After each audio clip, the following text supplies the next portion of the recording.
Hi, Alex. How are you? Good. Excited to have this conversation. Thanks for having me. So, Alex, if I told you that I used ChatGPT to come up with some of the questions for this interview, would you end the interview right away? No, I think it's great as a brainstorming tool, to stimulate ideas, and then we can have a real human conversation that's, AI enhanced. That's great. Thank you. From Columbia Journalism School in New York City, this is Juan Manuel Benítez, Who Wants to Know.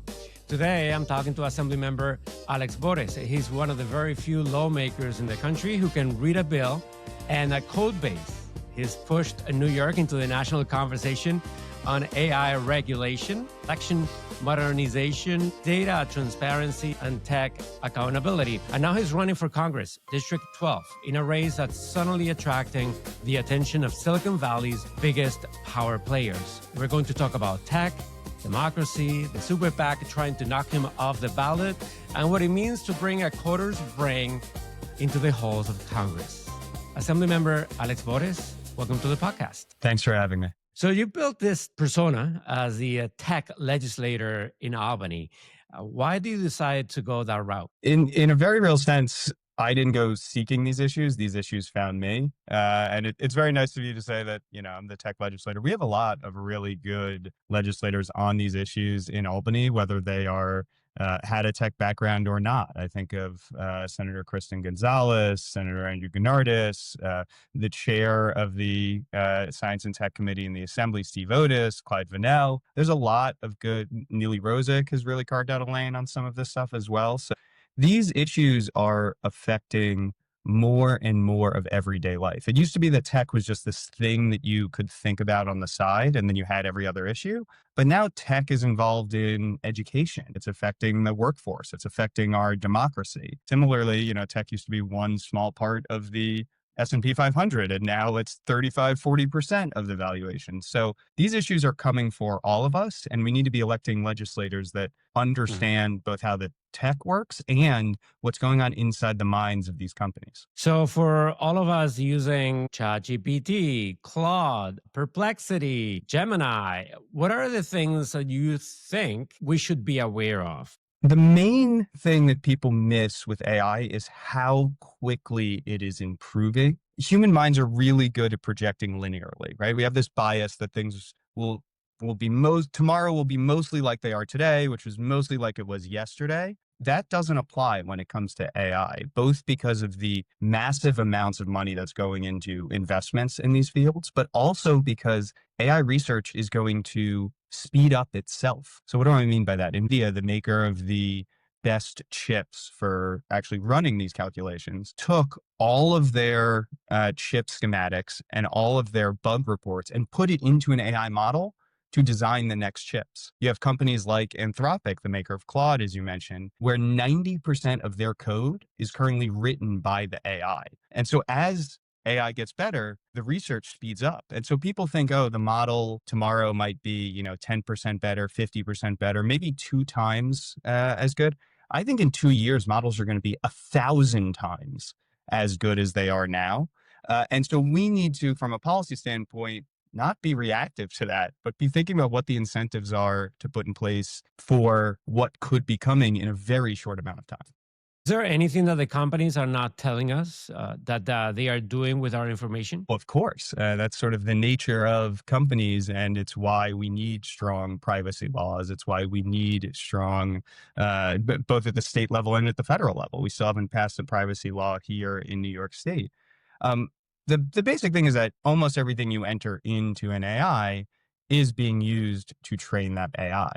And that includes when you're linking it into other accounts that you have, that includes when it's going to scan the wider web, and all that information can be combined with how you're currently being tracked throughout the web. Everyone knows that by default, Meta, when you sign up for Facebook or Instagram, will track your activity on the rest of the internet. And so this is, we need to be empowering people to opt out of that. But more to the point, we should actually make sharing that data be opt-in. We should make it privacy by default, because otherwise, even if you take all of the steps to opt out, to block ads, I'm a real privacy freak. I have all of the blockers on. I try to keep myself there. But in some sense, I'm fighting a losing battle because they actually don't need data on me personally. They just need data on a lot of people like me. And enough people like me share their data, they can predict with fairly high accuracy what I'm going to do. And that's why you see all these companies pushing for an individual choice. Oh, let's have individuals be responsible because of they know that most people won't take the extra effort to opt out. We're busy, right? You're raising your kids. You're trying to get ahead at work. You're just trying to enjoy your life. It shouldn't be your responsibility to change these things. It should be government's responsibility to set the rules of the road such that by default you're protected. Can you talk a little bit about the RAISE Act? So the RAISE Act is one of, I think, 5 or 6 AI bills I pushed this year, but definitely the one that has gotten the loudest industry opposition. The RAISE Act is not meant to solve every issue in AI. I think there's a lot of work we need to do around chatbots that actually Governor Hochul led on this year. A lot of work we have to do on the workforce, all the privacy issues we just talked about.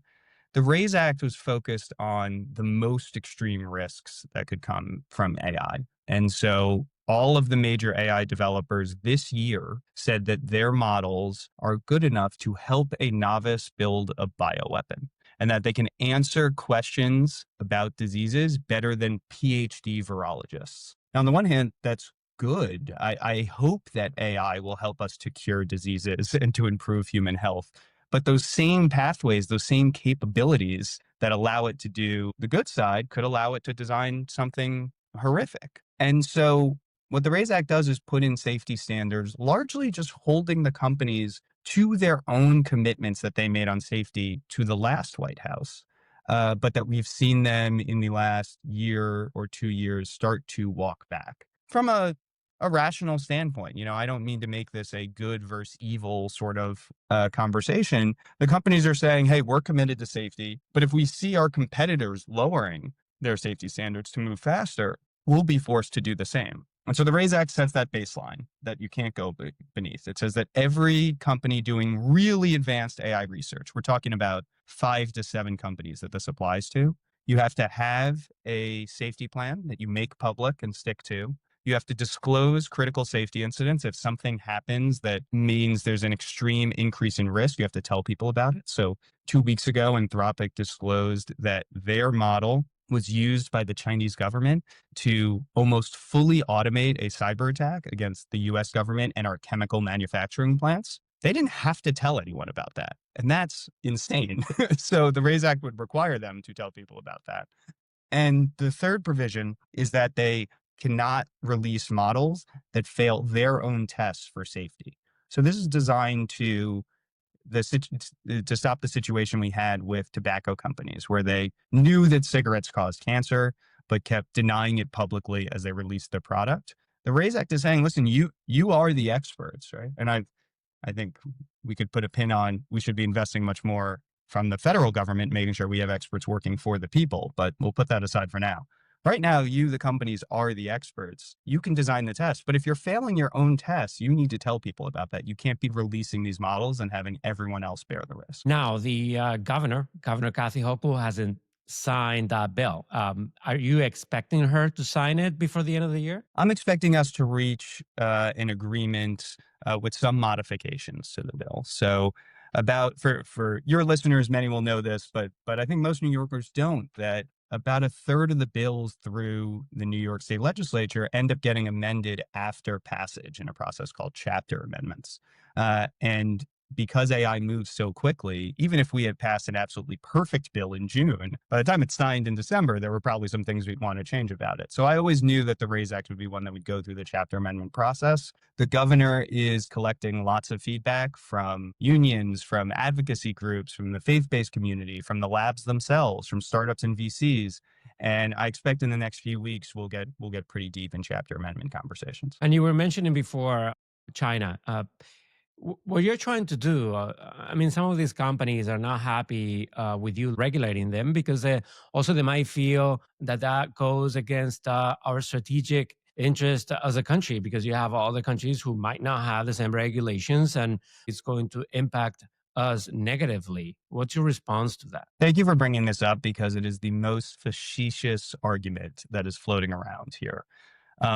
There's three things I would say to this. The first is that China is actually regulating its AI far more than anything that has been proposed, not just in New York, but in the Western world. And that's because the CCP is terrified of instability and of a large language model saying something about, say, Tiananmen Square or helping people to, organize. And so regulation is not going to be the reason why China outcompetes the US. And all the experts know this. The second thing I would say is you should only listen to people making that argument if they have also been speaking out against sending America's most advanced chips to China. So the Biden administration put export controls on because the best chips are made by NVIDIA and the Western world and American allies. And so we didn't want to send even not just the best, but a few rungs down to China if we're really worried about competition. Many of the same companies who are saying, oh, don't regulate us because China will win, we're also loudly cheering to send really good chips to China.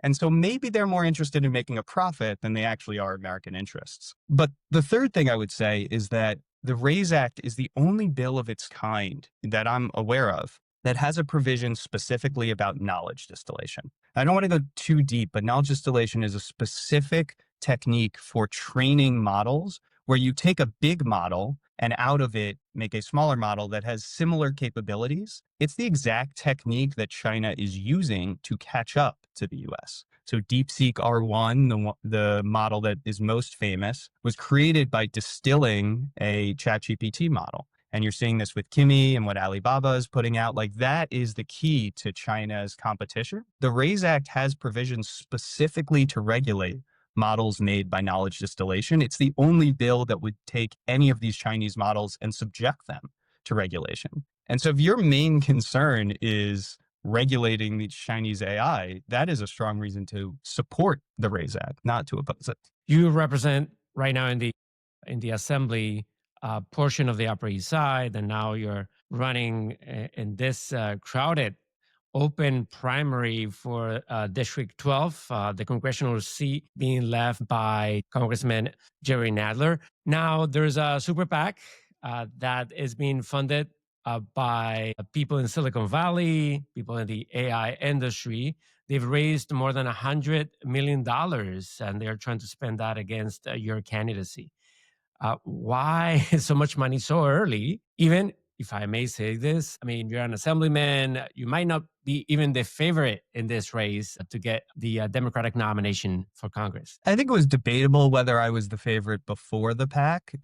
It's undeniable now. The PAC has really boosted the attention on the race because this is a district where you have currently, I think, 9 of us running, all of us talking about how we're going to fight Trump. But there's only one candidate in the race that the Trump mega donors are targeting and are scared of, and that's me. And so, yes, we have a PAC funded by Mark Andreessen, who gave over $5.5 million to elect Donald Trump, by Joe Lonsdale, who gave over $1 million to elect Donald Trump, by Greg Brockman, who contributed over $2.5 million to tear down the East Wing of the White House and build the ballroom. And these people are saying that they look throughout the country and they see one person who is their biggest threat for their quest for unbridled control over the American worker, over the American education system, over our climate and our energy bills. They think I'm their biggest threat, and they're right. And so I welcome the fact that they were so straightforward and put out a press release about it, because I just sent that around to all my neighbors and they said, okay, well, this was a confusing race before, but now we know who's really standing up for us because there's only one person being targeted in this way. So when you heard about the super PAC, were you scared or excited? Well, I was excited. I knew they would spend money against me because they've been trying to silence me the whole year as I was working on the RAISE Act. What I didn't know is that they would be so blatant about it. And so listen, they're skilled political operatives, right? They know that the best way to bury a person would be to not announce it, to wait until just before the primary, to spend a bunch of money on negative ads on any other issue that they think is more salient, and then only reveal who they are after the primary when it's too late to do anything. The reason that they came out early and they named why and who they were was to intimidate everyone else. They wanted to show anyone else that, hey, if you dare speak up, we will try to bury you in lots and lots of money. And so, the voters of this district will make their decision on who to support on a wide variety of issues. And I would never be the one to tell you why, what issue you should care about most. I'll tell you what I'm going to do on that issue. But you come to me with what you care about most. But to a certain set of AI billionaires, a certain set of Trump mega donors, the conclusion from this race will be whether they can silence any opposition or whether the concerns about chatbots affecting our children, the concerns about driving up our energy bills, the concerns about AI taking over the education system, are those salient enough that voters are willing to reject their hegemony? And I think that is a message we need to send loud and clear. And I didn't come up with this term, but I heard that this race is being dubbed as the race of the twinks. There was one candidate in the race who is certainly leading in terms of humor, and yes, so I think Cam Caskey named it as such, and I tell you, he's entertaining. I've gotten to know almost everyone in this race. Looking forward to getting to know others more. And I'll say this: there is a embarrassment of riches in terms of candidate quality in this race. Who knows what we'll all be saying about each other in June? People get heated, but I can say it now in November. There's lots of good candidates in this race. I mean, before we go into the serious policy questions, if you can explain our audience what the word twink means. I'm gonna pass on that one, and I think there's many others that could jump in on that description. I will let I will let commentators talk more about how they see the race. Fair enough. Fair enough. Now, we've been talking about tech regulation, and I'm sure there are so many other issues that you're interested in. So when you meet the constituents of the 12th district that covers from Union Square, the width of Manhattan to Central Park North. Yep. What are you telling them? What are you going to do for them in Washington, D.C.? Well, this is a district that you can look at from the outside and say, wow, it is thriving. People are well off. You have higher rates of home ownership than elsewhere. You have more Fortune 500 companies based there than 37 states. In many ways, sort of the economic capital of the region. And yet, people are still struggling. You have the people who are renting, who are rent burdened, who can't afford and are wondering whether they have a future in the city. And that cuts across all ages. You have seniors who have been in their homes for decades who are fearing being priced out. And you have people of my generation who are just starting their families, who are wondering, is this really the place where we put down roots? My wife and I just had our first child 3 months ago. And we are so lucky to be able to afford a converted Junior 4 with a small little baby bedroom. There is no chance we're having a second. And these are decisions that are being made because of that high cost of living in New York. And so this cuts across a lot of what we need to do in DC. We need to be doing obvious things like getting rid of the tariffs that are raising prices that everyone is feeling now as they go to the grocery store for Thanksgiving. We need to be continuing to get the infrastructure into this district. This is one that has a really special relationship with the federal government, whether that's Grand Central Madison or the extension of the Second Avenue subway or the Penn Station redevelopment or the Gateway project. We need someone in Congress that is going to fight for all of those dollars and make sure we continue to bring jobs into the district and continue to grow the district in that way. But we also fundamentally need to restore our democracy. And these are often described as two different issues, affordability and democracy, but they're really one. You have a Trump White House that is selling access and selling control to the highest bidder and doing corruption that is raising prices on everyone else. So when AI billionaires can put millions and millions of dollars into his campaign, and then he can push an AI preemption that would stop states from protecting individual citizens, that ends up raising all of your costs. And so we have to strongly, strongly fight against Donald Trump, but we also need to change the reality, the circumstances that let him come into power. So what do I mean by that? Our democracy is not healthy, and Trump is the biggest cause of that right now. But our democracy wasn't healthy the day before he was elected for the first time in 2016. Some of that is standard democratic fare.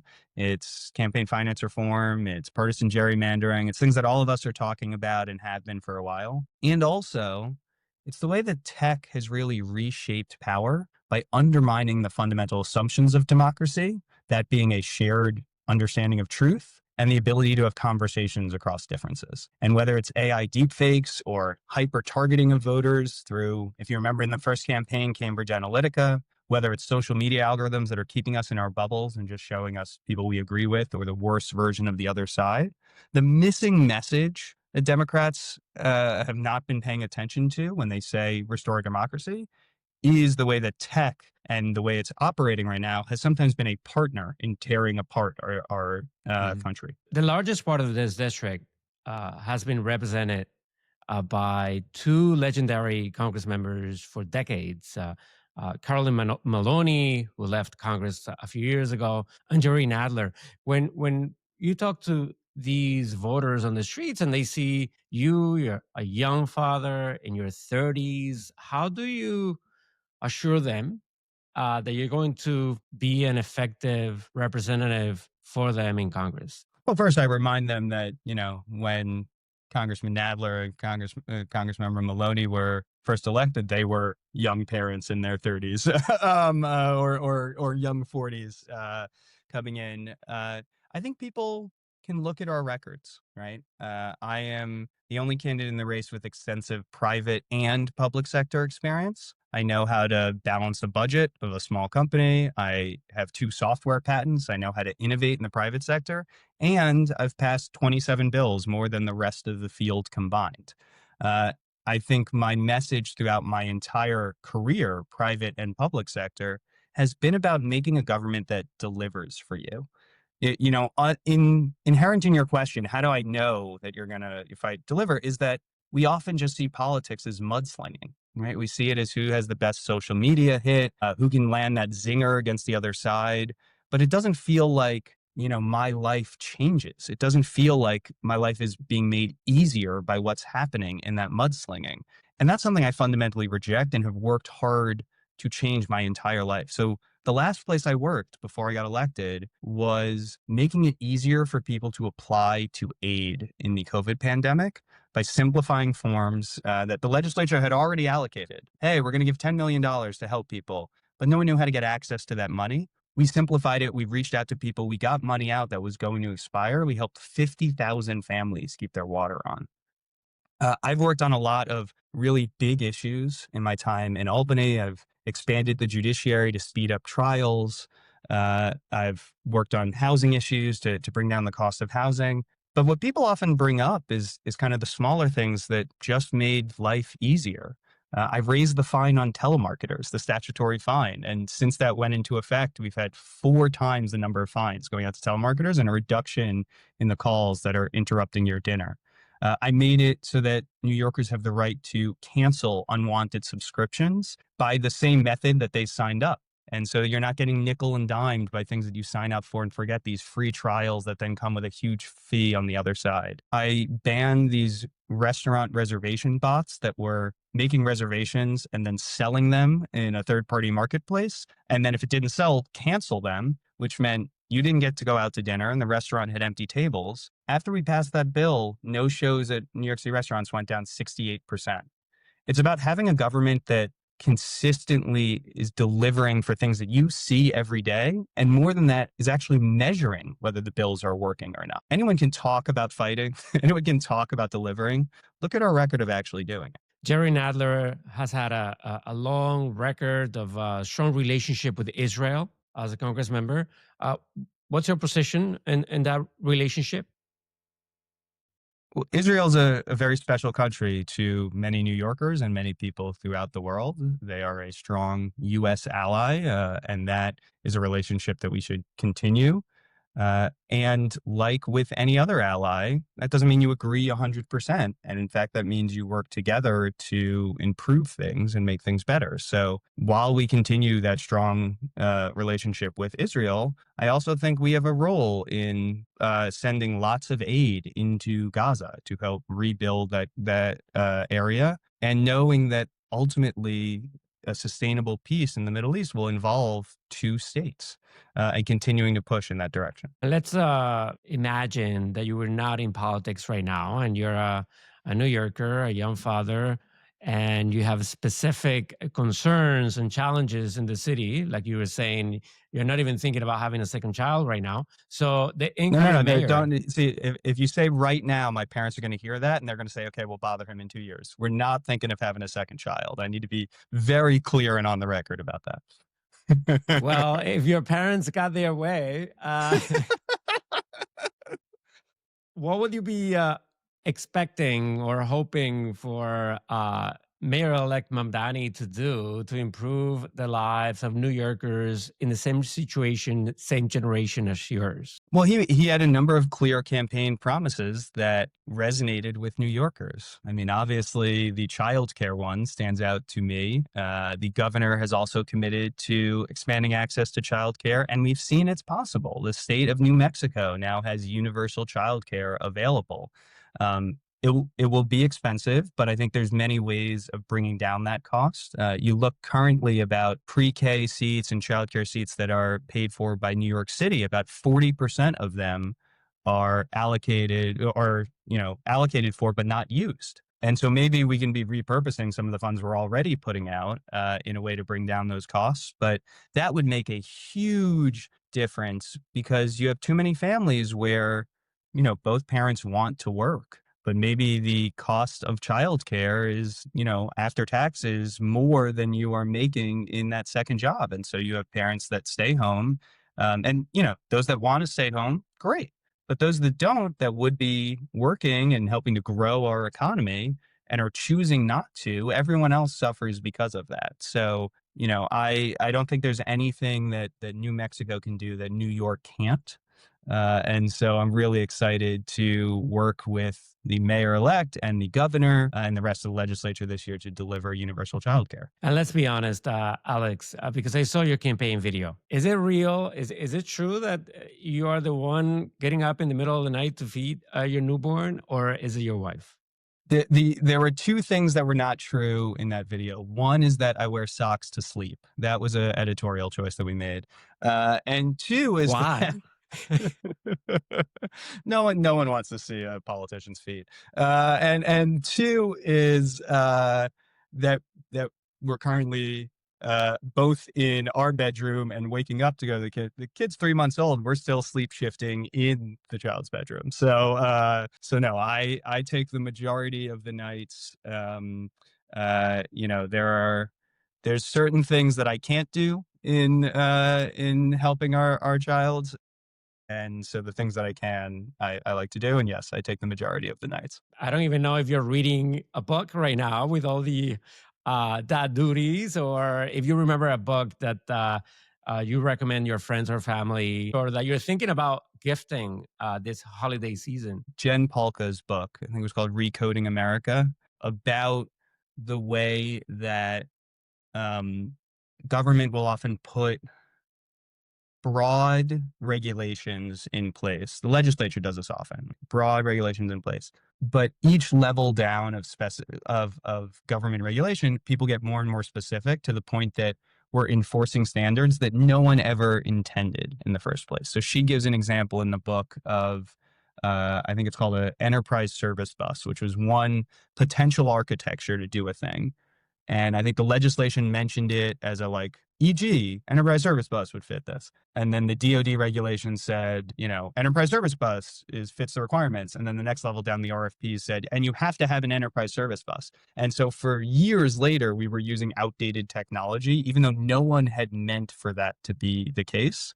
That disconnect between legislative text and the language and the final implementation is something we don't talk enough about as a society, and it gets in the way of delivering for people. So she talks about it through code, but it's not just technical issues. It's when these requirements propagate in ways that aren't benefiting people. And we need to constantly be thinking about not what it looks like at the ribbon cutting when a bill passes, but the way that normal citizens end up interacting with government and how we change those engagements. Is there a corner in New York City that you really love and that you keep going back to? I'm lucky to be close to Central Park, and that just has, on a day when you need to clear your head, I don't think there's anything better than walking around the reservoir. I will say this past Sunday, I did a park cleanup with the Park Avenue Synagogue. They cleaned up Carl Schurz Park, and that was my park growing up. So being there and seeing this is where I learned to ride a bike and the jungle gym and all of that, it got me excited to, in a few years, bring my son there. And is there anything you do during your free time, at least your free time before you became a dad? Yeah, I mean, my free time now is reading to my son and bouncing him. I tell you, I I'm known for, I reach out to people on their birthdays, and I called a friend of mine and I left him a voicemail, and I thought I hung up and I didn't. And then it kept recording, and it was like 90 seconds of me just babbling to my son because he was on my lap. And I got that voicemail sent back to me. I was like, oh, thank God it was that, and not me discussing the race or something. No, I'm a Yankee fan. When I can sneak away to a Yankee game, that is like my clearing my head, safe space. I occasionally like a good glass of whiskey, and I love people that have never tried whiskey or think they hate whiskey. I promise you I can find one for you that you will What like. kind? So I tend to like the Islas, the very peaty scotches, but it can also depend on your mood. There's times when you want a sweeter bourbon or sometimes a wheated whiskey, and but yeah, if I just had my choice, I'm going with an Isla. For those listeners who might be, the end of the year is coming and they might be thinking about donating to a specific organization or institution, is there one that you would recommend them to donate to? I think it's important for you to have a connection to that organization, and think about what that means for you as costs are going up. Think about food and hunger and insecurity. So, the New York Common Pantry, which actually another candidate in this race is on the board of, I did a recent distribution with him, and I thought that was a wonderful, wonderful cause to support. But I think the most important thing is finding something that you have a connection to, that where the dollars are going, and maybe something that you think is underfunded, underappreciated, underthought about right now, right? Be intentional about where your dollars can do the most good. When I hear your name, I read your name, Alex Bores. I mean, can you explain to us where all that comes from? Are you from a Latin American country or? I get that a lot. Boris is actually German.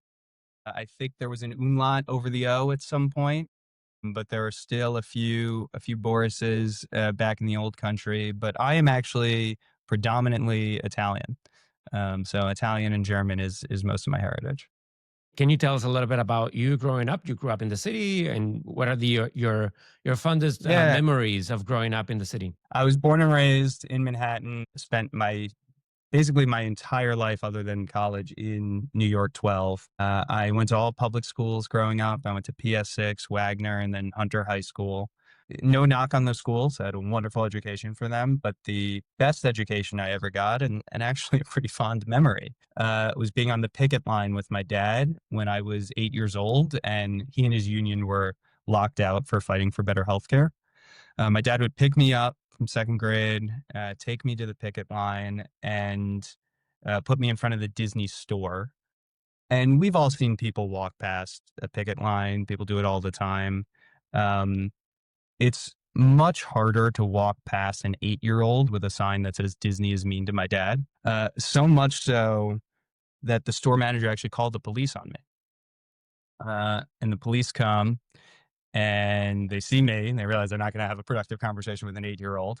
So they find my dad and they say, hey, is this your son? Yes. Yeah. How old is he? He's 8. What are you doing out here? Are you on strike? And I says, no, Disney locked us out. And the cop said, well, fudge them, but didn't say fudge, and turned and walked away. And so yeah, that moment of coming together as a collective, as a movement, standing up, right? If you're one worker and your company throws you out, it's often really difficult to fight back. But if you have a group of people organizing together, there's no limit to what you can accomplish. And Alex, I can't let you go without you telling me some setting in my phone that maybe I should turn off, or since you are so big on privacy and technology, is there anything that I should just go into my settings on my iPhone and turn it off? Well, Manuel, I've gotten a lot of questions during this race. This is the best one. What an awesome, awesome question. The most important thing you can do for your own safety is make sure you have automatic updates turned on and that you actually give your phone the chance to update. iPhones by default are set to not allow tracking across different apps. Make sure you haven't accidentally switched it on to allow that tracking. That is going to be a really important setting. And then just spend time in your privacy setting and seeing what access you've given to apps and make sure there's a reason that they have all of that access, because so much of this industry is based on extracting as much data as possible from you and selling it to the highest bidder. There's plenty of times you're going to want to give data to companies. Like I want Uber and Lyft to have my location data when I request a car. I don't want them to have my location data always. And actually, I just recently discovered that both Uber and Lyft have settings in their system for that is default turned on to allow them to track you throughout the rest of the internet. So that's a new one. I would go turn those off as well. Okay, I'll do that. Alex Bores, thank you so much and good luck. Thanks for having me. That's it for this episode. Follow the show wherever you get your podcasts and share it with someone who cares about the future of New York and the country. In New York City, I'm Juan Manuel Benítez.